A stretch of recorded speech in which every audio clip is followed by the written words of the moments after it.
Merhaba arkadaşlar, yepyeni haberlerle karşınızdayız. Paylaşımlarıyla sık sık gündeme gelen Fahriye Evcen'in son paylaşımı ise görenleri gülümsetti. Fahriye Evcen ve eşi Burak Özçivit ve büyük oğlu Karan ile birlikte güzel havaya fırsat bilip orman yürüyüşüne çıktı.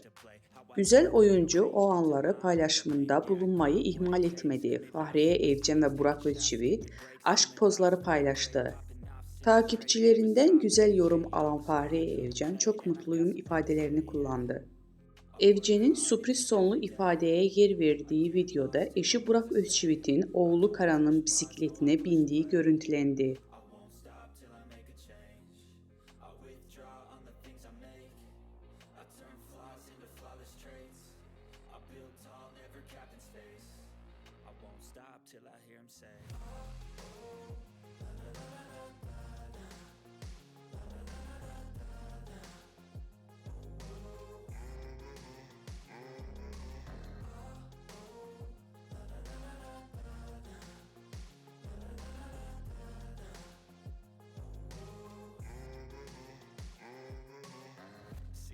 AM and I'm up again. I got